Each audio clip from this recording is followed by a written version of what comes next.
Students in a series of fraction. आज का topic है word problems on division of fraction. First question है, Rita gave 2/3 of her chocolate equally to 6 of her friends. Rita के पास chocolate कितनी है? Fraction of chocolate Rita है 2/3। Gave to 6 of her friends, इसका मतलब नंबर ऑफ फ्रेंड्स कितने हैं? 6। Number of friends equal to 6। हमें क्या निकालना है? What fraction of Rita's chocolate did each friend get? हर एक फ्रेंड को कितना चॉकलेट का हिस्सा मिला?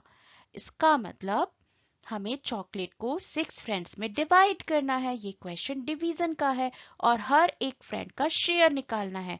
Share of each friend equals to 2/3 total chocolate है, डिवाइडेड बाय कितने फ्रेंड्स हैं? 6। तो 2/3 डिवाइडेड बाय 6, ये आपका क्वेश्चन बन गया। अब बस डिवाइड की जगह आप मल्टीप्लाई का साइन लगाएंगे और 6 जो कि डिवाइजर है उसका रेसिप्रोकल लिख देंगे। तो आपका क्वेश्चन बन जाएगा 2/3 मल्टीप्लाई 6 का रेसिप्रोकल हो जाएगा 1/6। बस अब ये सिंपल मल्टीप्लीकेशन का क्वेश्चन बन गया। इसको सिंप्लीफाई भी किया जा सकता है। 2 1 2, 2 3 6 और आपके पास आंसर आ जाएगा। न्यूमरेटर्स को मल्टीप्लाई कर लीजिए और डिनोमिनेटर्स को मल्टीप्लाई कर लीजिए, ये हो जाएगा 1/9। यानी हम कह सकते हैं each friend got 1/9 part of chocolate. Next question है, अ T pot contains 4/7 liter of tea. The tea is poured equally into 8 cups. How much tea is there in each cup? Question समझना बहुत जरूरी है, वर्ड बाय वर्ड समझते हैं। A teapot contains 4/7 litre of tea, यानी एक T pot है और जिसमें टी है 4/7 litre. The tea is poured equally into 8 cups. कितने कप्स हैं यहाँ पे? 8 कप्स हैं और उसमें चाय इक्वली डिवाइड की गई है। तो क्वेश्चन तो समझ में आ रहा है हमें कि ये डिवाइड का क्वेश्चन है। नंबर ऑफ कप्स है 8 और हमें पता लगाना है कि हर एक कप में कितनी चाय है। How much tea is there in each cup? इसका मतलब quantity of tea in each cup. तो टोटल टी तो हो गई 4/7 लीटर और नंबर ऑफ कप्स हो गए 8। तो 4/7 डिवाइडेड बाय 8 बन गया क्वेश्चन। बस अब डिवीजन के साइन को हटाएंगे, मल्टीप्लिकेशन का साइन लगाएंगे और डिवाइजर 8 की जगह आ जाएगा रेसिप्रोकल। तो हो गया 4/7 मल्टीप्लाई रेसिप्रोकल होता है 8 का 1/8। न्यूमरेटर और डिनोमिनेटर को एक्सचेंज कर देते हैं तो रेसिप्रोकल आ जाता है। बस सिंपली इसको सॉल्व करिए।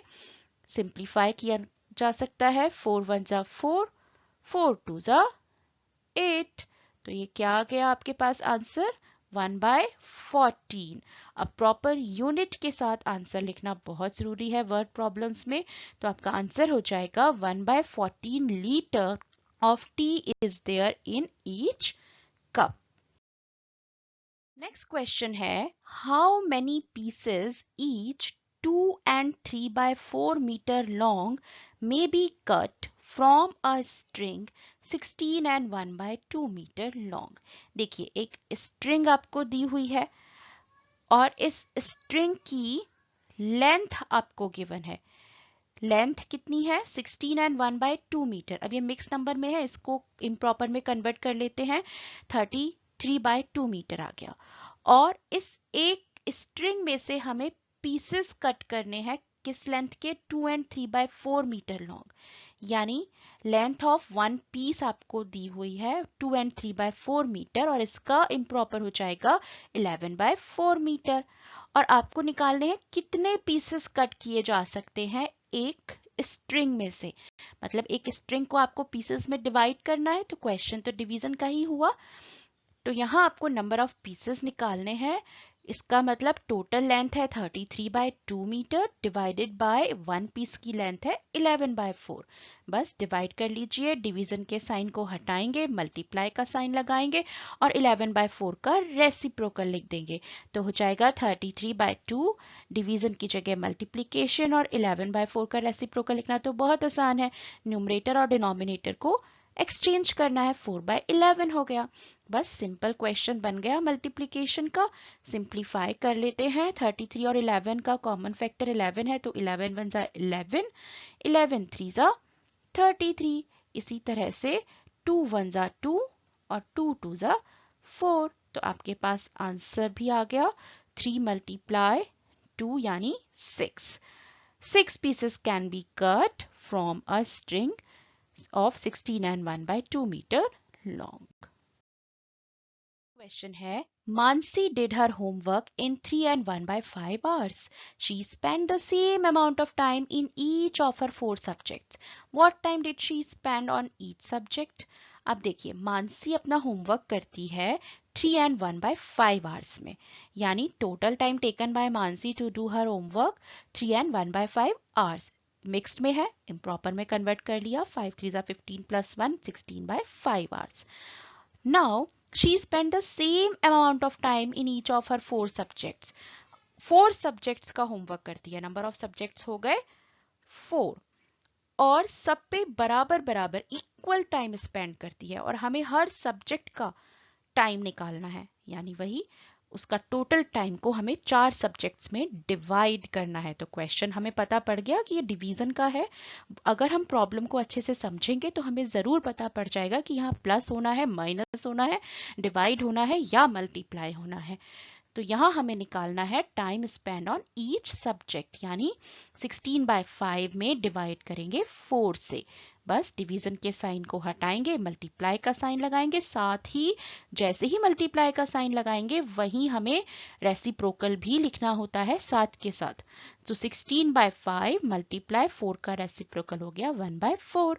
बस सिंपल मल्टीप्लीकेशन का सम है, इसको सिंप्लीफाई कर लेते हैं।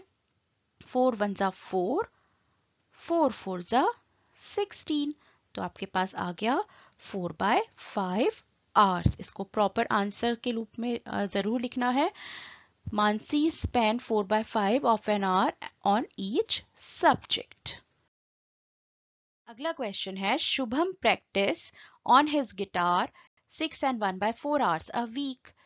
शुभम अपने गिटार पे प्रैक्टिस करता है कितना? 6 and 1/4 hours a week। एक वीक में total 6 and 1/4 hours। If he practices 1 and 1/4 hours each day, अगर वो डेली प्रैक्टिस करता है 1 and 1/4 hours, तो आपको पता लगाना है कि कितने दिन उसने एक वीक में प्रैक्टिस की। It means number of hours आपको गिवन है एक दिन में 1 and 1/4 hour, और हमें निकालना है number of days in a week.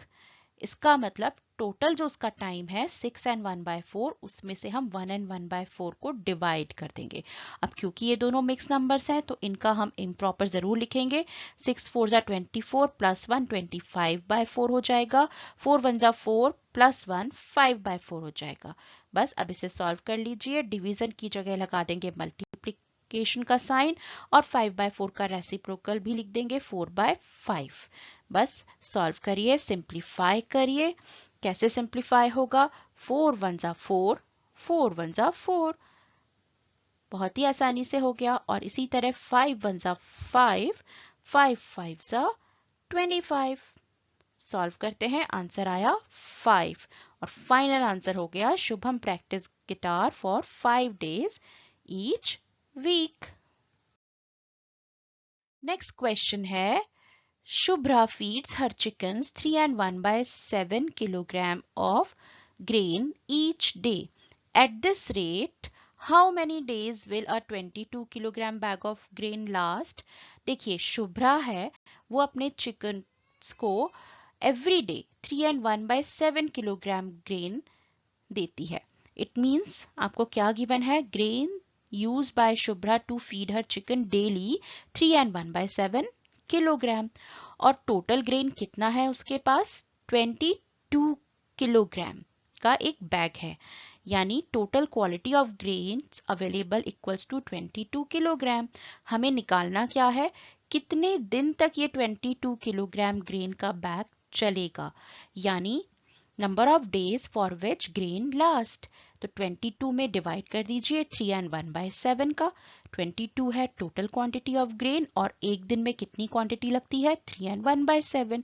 Divide करने से पहले हमेशा याद रखिए अगर क्वेश्चन में मिक्स नंबर्स हैं तो उसे इम्प्रॉपर में ही कन्वर्ट करना हमारा फर्स्ट स्टेप होगा। तो 3 7s are 21 + 1 22/7। तो आपका क्वेश्चन बन गया ये। बस अब आप डिवीजन के साइन को हटा के मल्टीप्लाई का साइन लगा सकते हैं और डिवाइजर 22/7 का रेसिप्रोकल। तो क्वेश्चन बन गया 22/1 × 7/22। इसे सॉल्व करना तो बहुत ही सिंपल है। जस्ट हम 22 से 22 हमारा कैंसिल हो जाएगा क्योंकि 22 1s are 22 होते हैं, 22 1s are 22 होते हैं। तो यहाँ आ गया आपका 7। फाइनल आंसर क्या होगा 22 kilogram bag of grain will last for 7 days. अगला क्वेश्चन है some students hiked 10 and 1/2 kilometre in 1 and 3/4 hours। सबसे पहली चीज आपको यहाँ क्या दी हुई है, कुछ स्टूडेंट्स हाइकिंग करते हैं और कैसे करते हैं 1 and 3/4 आवर्स में 10 and 1/2 किलोमीटर डिस्टेंस कवर करते हैं। एट द सेम रेट, इसी रेट पे हमें ये पता लगाना है how far can they hike in 1 hour, एक घंटे में वो कितना दूर कितना डिस्टेंस कवर कर सकते हैं। यानी स्टूडेंट्स हाइक्ड इन 1 आवर हमें निकालना है। तो 1 के लिए अगर आपको निकालना है यानी डिवाइड करना है। टोटल डिस्टेंस 10 and 1/2 है और वो हम डिवाइड कर देंगे टाइम से 1 and 3/4। तो हमें मिल जाएगा एक घंटे में कितना डिस्टेंस उन्होंने कवर किया। अब क्योंकि ये दोनों ही मिक्स नंबर हैं दोनों को इम्प्रॉपर में कन्वर्ट कर लीजिए। 10 2s are 20 + 1 21/2 हो गया, 4 1s are 4 + 3 7/4 हो गया। बस अब ये डिवीजन का क्वेश्चन है लेकिन अब हम इसे चेंज करेंगे। डिवीजन की जगह हम लगाएंगे मल्टीप्लाई का साइन और इस डिवाइजर 7/4 का लिख देंगे रेसिप्रोकल। तो हो जाएगा 21/2 × 4/7। सिंप्लीफाई करेंगे। सिंप्लीफाई करने का तरीका है 7 1s are 7, 7 3s are 21। इसी तरह 2 और 4 का कॉमन डिवाइजर 2 है हमें दिख रहा है, तो 2 1s are 2, 2 2s are 4। Final answer आ गया आपका 6 और इसे हम प्रॉपर स्टेटमेंट फॉर्म में जरूर लिखना है। Students can hike 6 kilometre in 1 hour. Next question देखते हैं। 2/3 of a tank can be filled in 17 and 1/3 minutes. एक टैंक है और वो 2/3 फिल होने में टाइम लगता है उसमें 17 and 1/3 मिनट्स। यानी आपको गिवन है time taken to fill 2/3 of a tank equal to 17 and 1/3। हमें निकालना है उसे पूरा फुल होने में कितना टाइम लगेगा, यानी time taken to fill whole tank. तो कैसे निकालेंगे 17 and 1/3 में डिवाइड लगा देंगे 2/3 से और क्योंकि ये मिक्स्ड नंबर है तो पहला काम होगा इम्प्रॉपर में कन्वर्ट करना। यह आ जाएगा 52/3 डिवाइडेड बाय 2/3। अब डिवाइड के साइन को हटाएंगे मल्टीप्लाई का साइन लगाएंगे और साथ ही 2/3 का रेसिप्रोकल। तो ये हो गया 52/3 × 3/2 और इसको सॉल्व करेंगे सिंप्लीफाई करेंगे। 3 1s are 3, 3 1s are 3 और इधर 2 1s are 2, 2 2s are 4, 2 6s are 12। तो आपके पास आ गया answer 26 minutes। 26 minutes will be required to fill the whole tank। First question है Mrs. Singh got a plant as a birthday gift. Her plant grows an average of 1 and 1/5 centimeter every month. How long will it take for the plant to grow 9 and 3/5 centimeter? अब देखिए यहाँ हमें क्या दिया हुआ है, Mrs Singh को एक छोटा सा प्लांट गिफ्ट में मिला। ठीक है, अब वो प्लांट एवरी मंथ हर महीने 1 and 1/5 सेंटीमीटर बड़ा हो जाता है। ठीक है, एवरी मंथ इतना ग्रोथ होता है उसमें। How long will it take for the plant to grow 9 and 3/5 centimetre? इस प्लांट को 9 and 3/5 सेंटीमीटर ग्रो होने में कितना टाइम लगेगा, ये हमें निकालना है। तो सबसे पहली चीज हमें क्या दी हुई है, कितनी लेंथ हो जानी चाहिए इस प्लांट की। Required length of plant equal to 9 and 3/5 centimetre. और 1 मंथ में कितना उसका ग्रोथ होता है, 1 and 1/5 सेंटीमीटर। तो हम निकाल सकते हैं नंबर ऑफ मंथ्स, बिल्कुल निकाल सकते हैं। तो नंबर ऑफ मंथ्स के लिए 9 and 3/5 में डिवाइड कर देंगे 1 and 1/5 से। और क्योंकि ये मिक्स्ड है तो इनका इम्प्रॉपर लिखेंगे। 48/5 डिवाइडेड बाय 6/5 हो जाएगा। डिवाइड की जगह मल्टीप्लीकेशन का साइन और 6/5 का रेसिप्रोकल, यानी 48/5 मल्टीप्लाई 5/6। बस अब इसे सॉल्व करते हैं, सिंप्लीफाई करते हैं। सिंप्लीफाई करने के लिए 5 1 5, 5 1 5 कैंसिल हो गया। और इधर 6 1 6, 6 8 48। Very simple. तो आपके पास आ गया 8 months। फाइनल आंसर लिखना बहुत जरूरी है। Plant will take 8 months to grow 9 and 3/5 centimeter. So my dear students, practice it, practice well, because the only way to learn mathematics is to do mathematics. Goodbye.